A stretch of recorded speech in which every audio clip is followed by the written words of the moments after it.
And we're back. This time we are reviewing The Lies of Locke Lamora by Scott Lynch. It is I would describe it as like a fantasy heist or adventure book. It all takes place in the same city. Camor, I think, is the name of the city. Yeah, because he's called Thorn of Camor. So that's right. Yep. And it follows Locke Lamora.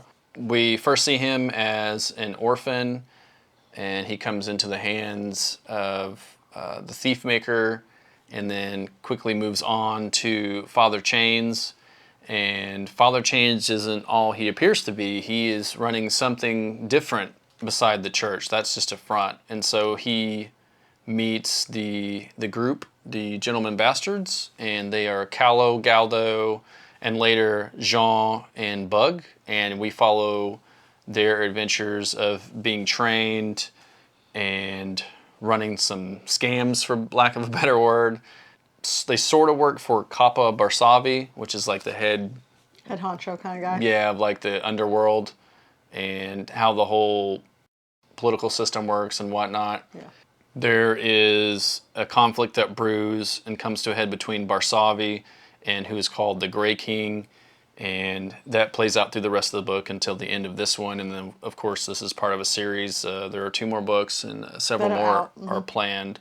It's a great book. I would highly recommend it. Yep. She asked me to read it, kept asking me for what seemed like a couple months, probably. It's an awesome book. It's very entertaining. The characters are memorable. The voice actor is brilliant. He has separate voices for every character. He enunciates very well. The recording is perfect, I would say. So very entertaining. Definitely recommend it. What are your thoughts on the book, honey? I was just saying that, the audio is very, very entertaining. I like the fact that this book, I know there's a lot of people out there that don't like series, and you could still read this book and be fine with ending it right here in this book only. For sure. You'll probably love it too much to the point where you're going to want to move on, I feel like, he feels like, but, you could just make this one book, so that's pretty nice. Yeah, I definitely want to read the rest of the series. I definitely like all the twists and turns, and the not knowing what would happen. No one's safe. I like all that. There are high stakes in the book. Extremely. And that plays out. Which I feel like is very something that should be in most books like this, like any fantasy book. I don't like it when they all end and everyone's just happy and go lucky. Well, in any book, really. Yeah. Like they're real. I like this book so much because there are consequences to not only Locke's actions, but everybody else in the story. And that plays out in throughout the whole book, really. Actually, yeah. So we both totally recommend it. Please pick it up. Please read it. 5 out of 5 for sure. I've read it twice. He's read it once. It holds up. Trust me. I've done both audio and read physically. Fantastic either way. So if you don't want to hear any more, please come back. Listen to the rest of us. We're going to go in the non-spoiler section now and briefly cover our thoughts on the book. So the actions that happen within the book and how we felt about them. Yeah. So spoiler alert. So anyway, who's your favorite character? Definitely Locke. I know that's kind of boring because he's the main character, but I like him because he's witty and he doesn't give a crap and he doesn't apologize for any of his actions towards other people. Yeah. Like at one point in time when he goes off on his little tangent with Chains, and there's a scene where he meets a bonds mage, and it goes back in time because it jumps time back and forth throughout the book. There's no like this is the beginning, this is the middle, end. It's like always all over the place. It's not in absolute chronological order. Not at all. It does jump around, but it's not confusing like. If anybody that's watching has seen the first season of The Witcher on Netflix, like for me that was super confusing. But here it makes a whole lot more sense to me. At least the audio version, I wasn't really lost at any point. I could tell what was going on just because the way the characters are portrayed in the different time frames. It makes it a lot easier to understand what's happening.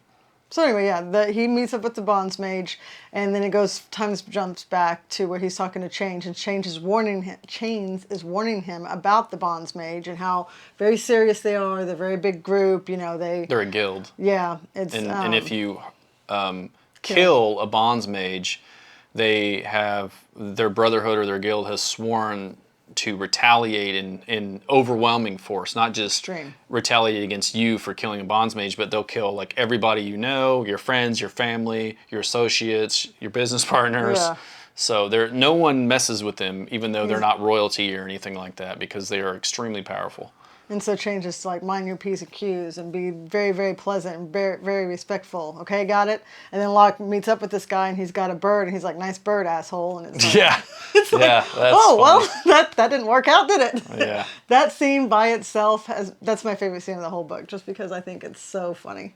So one of my favorite characters is Jean, because he's described as an overweight kid when you first see him, and he grows into an adult, and he's kind of a portly man who, I mean, you wouldn't give a second glance at. He's not attractive. He doesn't look athletic or handsome or buff or anything like that.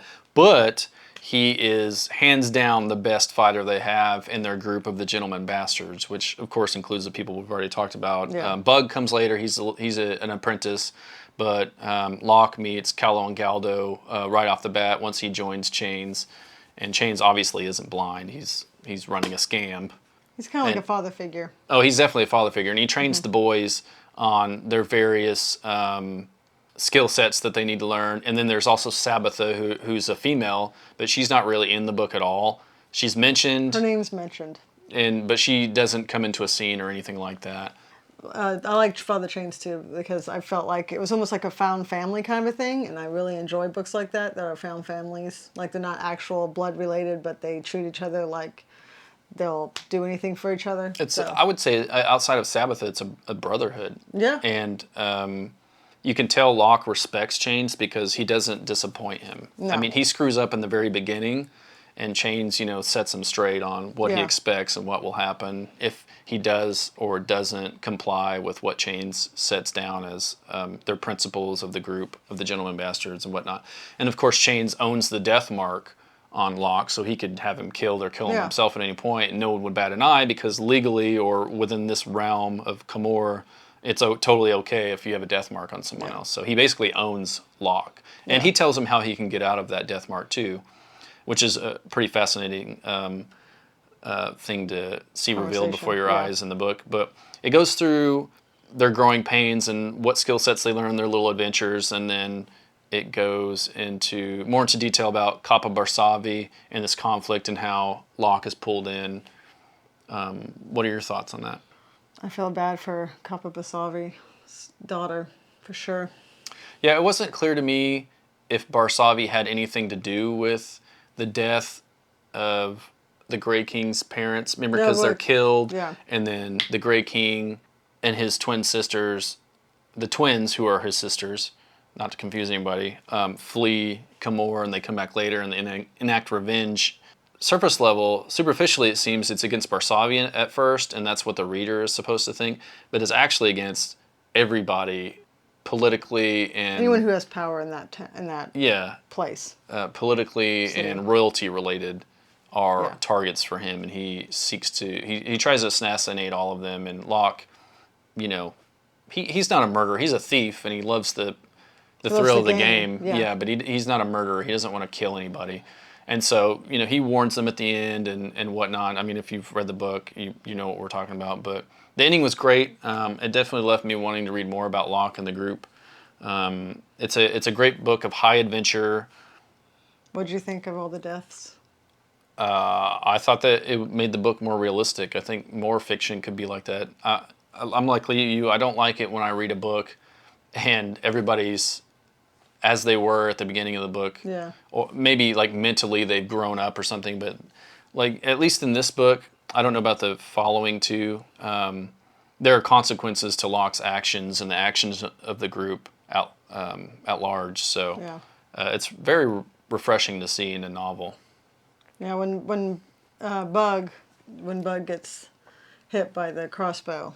The bolt, that was a really sad thing because he was still trying to get Locke's approval. Approval, yeah, definitely. Even yeah. in the very end, and Locke's just like, stop this, you totally are a gentleman's bastard. Well, Stop. yeah, because Bug says that he's just an apprentice, and Yeah. Bug and Locke tells him, you know, as he's dying, that he's a member of the Gentleman Bastards, and that's how he's going to die. So, great book. Yeah. 5 out of 5. Oh, easily. Definitely Yeah. recommend it. I liked the there's a character named the Spider who's pretty much like almost like, you know, the sheriff in our sense. I would more equate the Spider to the old woman. I mean, we're in spoilers, so to like the head of the spy network or of intelligence. You know, Like because the the Blackguard or whatever it is she's in charge of. Yeah. Yeah, she knows a lot, but she doesn't know everything, and that comes out towards the end of the book. I just like how she poisons Locke, and Locke's like, okay, and she's like waving. Yeah, that was a great scene. That was just like waving this, like, here's your antidote. She's like, here, you got to tell me what you know, or you're gonna die. And he's like, you know what? I'm gonna punch you in the face. And he just flatlines her and grabs the vial as it comes out of her hands and drinks it and gets the hell out of Dodge. Yeah, that was great. This book is so entertaining.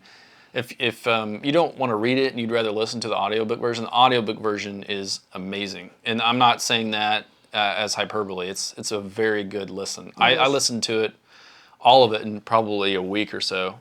It was so funny and so entertaining to listen to. And it's a very big book. So for him to finish it in a week or two, it means a lot. I'm one of those people who have the inner monologue as I read, so I like to read it in my head as I would read it aloud, and so it makes me read slow. Yeah. Probably slower than most people, but that's how I like to read. So, you know, it is what it is. To each their own.